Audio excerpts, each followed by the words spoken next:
Hello friends, welcome to माँ Saraswati academy. आपको जैसे पता होगा कि हमारे इस चैनल के ऊपर पंजाब टेट और मास्टर कैडेट के रिगार्डिंग एसएस सोशल स्टडीज़ की तैयारी शुरू की गई है। आज ये हमारा चौथा लेक्चर है। तो चौथे लेक्चर में हम जैन धर्म करेंगे। तो वीडियो को स्टार्ट करने से पहले आपको एक रिक्वेस्ट है कि हमारे चैनल को सब्सक्राइब करें, लाइक करें और अपने दोस्तों के साथ शेयर करें। चलो ठीक है मित्रों। और आज हम जैन धर्म के बारे में जानेंगे। जैन धर्म के अंदर 24 तीर्थकर हुए हैं, जिसके अंदर पहले थे ऋषभदेव। और ऋग्वेद के अंदर ऋषभदेव और अजातशत्रु का उनका नाम आता है। और उनके जो 23वें तीर्थकर हुए हैं वो थे पार्श्वनाथ थे, जो उनका ग्राम था काशी। और उनके उनके पिता का नाम था काशी के नरेश, जो अस्त में नाम था। और जो 24वें तीर्थकर हुए हैं वो है महावीर स्वामी का बचपन का नाम वर्धमान था। और उनके पिता का नाम, उनका जन्म है जो 540 ईस्वी पूर्व हुआ था। और उनके पिता का नाम सिद्धार्थ था। उनके माता का नाम था जो है त्रिशला देवी था, जो कि लिच्छवी चैटक की बहन थी। और उनकी पत्नी का नाम था यशोदा था। और उनके घर एक पुत्री ने जन्म लिया जिसका नाम था प्रियदर्शना। और जो महावीर स्वामी थे, उनकी 30 वर्ष की आयु के अंदर उन्होंने घर त्याग कर दिया था। और 12 वर्ष की कठोर तपस्या के बाद उन्होंने यजुपालिका नदी के तट पर उन्होंने संबिक ग्राम के अंदर उनको ज्ञान की प्राप्ति हुई थी। जिसके बाद उनको जो महावीर है, अस्त है, केवलिन है, इन नामों से जाना जाने लगा। उसके बाद महावीर स्वामी को 72 वर्ष की आयु के अंदर महावीर स्वामी को पावापुरी के अंदर राजा हस्तपाल के महल के अंदर निर्वाण हुआ उनका।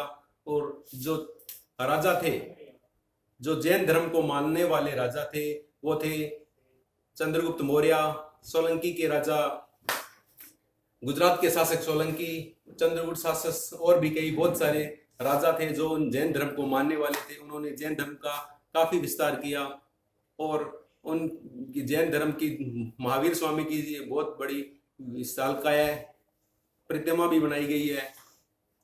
और जो उनके 23वें पार्श्वनाथ थे, उन्होंने चार सिद्धांत दिए थे, जो है सत्य, अहिंसा, अपरिग्रह और असत्य।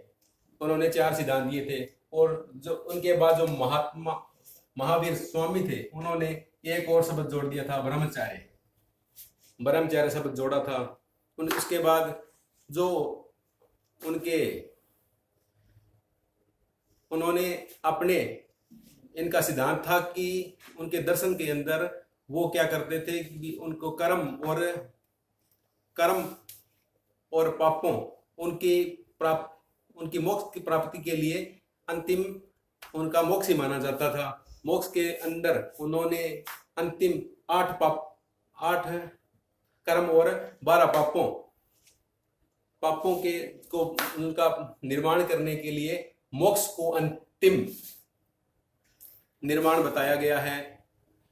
इसके बाद महावीर स्वामी ने अपने इन जैन धर्म के अंदर 4 सदस्यों के अंदर बांटा गया है, जिसके अंदर भिक्षु, भिक्षुणी, सावक और साविका। और जो भिक्षु और भिक्षुणी थे वो संन्यास जीवन व्यतीत करते थे। और जो सावक और साविका थे वो गृहस्थ जीवन व्यतीत करने की स्वीकृति दी गई थी उन्हें। और जो जैन संघ धर्म था, उसके अंदर उनके जो सदस्य संघ था, उनको 2 भागों में विभक्त किया गया था। उसके अंदर दिगंबर और श्वेतांबर था। जो दिगंबर थे वो बिना कपड़ों की रहा करते थे, और जो श्वेतांबर थे वो सफेद कपड़े पहनकर जीवन व्यतीत किया करते थे। इसके बाद जो जैन धर्म के ग्रंथ थे, जैन धर्म के ग्रंथों की रचना है प्राकृत भाषा में की गई है। इन ग्रंथों को अपूर्व या आगम कहा जाता है। और इनके अंदर 12 अंग 12 उपांग, 10 प्रकीर्ण,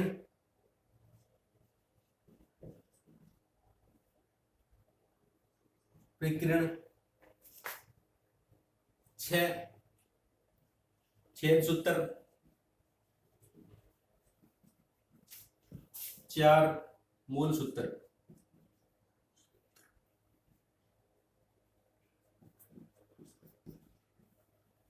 बताए गए हैं। और उनका जो महायान बौद्ध संप्रदाय का जो सबसे महत्वपूर्ण ग्रंथ था वो है प्रज्ञापारमिता सूत्र, और उनका जो प्रसिद्ध और जातक ग्रंथ था वो है कुद्यक निकाय। इस तरह मित्रों, दोस्तों, आज हमने जाना जैन धर्म के बारे में। इस तरह का हम बौद्ध धर्म के बारे में पढ़ेंगे। ठीक है, ओके।